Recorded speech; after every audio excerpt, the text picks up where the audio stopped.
Hey guys, I'm Brad Hull and this is Justin Harris. We're going to talk a little bit today about dairy and most nutritionists or a lot of people that I've heard of, they kind of look down on dairy or think that there's going to be some effect in the body where it'll thicken your skin or you won't look as lean, or there's just a lot of misinformation out there about it. And I realize that a lot of people have dairy intolerances or may have a lactose intolerance or things like that. But for those of us who don't, can you have dairy in your diet? And Justin, go ahead, tell us what you Well, I think think. that's just a misconception from years ago in the 50s, 60s, or whatever, where people would drink whole milk as their dairy and whole cream stuff, cottage cheese and things like that.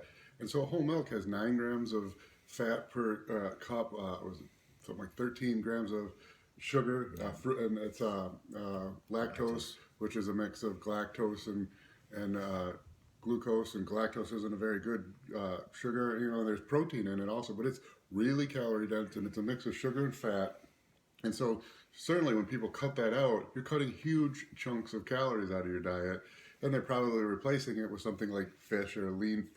Back then, people ate tuna like crazy, and so you're replacing a mix of fat, protein, and sugar with a probably a much lower calorie, less calorie dense food source, and they probably didn't even replace it. They probably just stopped, switched from milk to water, and clearly leaned out and thought it, thinned their skin. When in reality, they just lost fat. There's no such, not there is thick skin as far, but it's fat. I mean, and milk's not gonna thicken your skin. It's gonna make you hold fat, maybe. But I mean, I've always said I'm not a fan of milk, as far as I just don't think lactose is a great carb source, and think fat's really, fat's almost twice as calorie dense as protein and carbohydrates. So if you're going to eat something with fat, I'd rather it came from a healthy fat source as opposed to like a regular milk or even a 2% milk. But in the off season, I drink milk all the time, and I don't see why you can't have dairy in a contest. I have a client right now who's stepping on stage tomorrow with Strida Glutes, and he was having cottage cheese all the way up until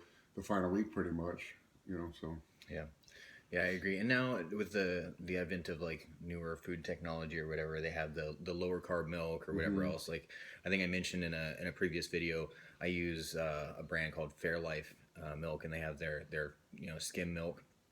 So it's got no fat and it's got like double the amount of protein, half the amount of carbs. So like 13 grams of protein Hmm. and 6 grams of carbs. Yeah, and And the nice so thing too, the extra protein really kind of thickens it up, so it almost tastes more like a two right, percent milk rather than a skim yeah, milk. it doesn't taste like skim milk. So things like that can be, it's a great way if you're like me, and I have a hard time getting in as much protein as I need. So instead of having to eat, 6 or 8 ounces of chicken every single meal, well, I can have a cup or two of the milk with it, and then and cut that cut that amount down a little bit, and use some Cocoa Krispies as my carb source. So don't tell anyone.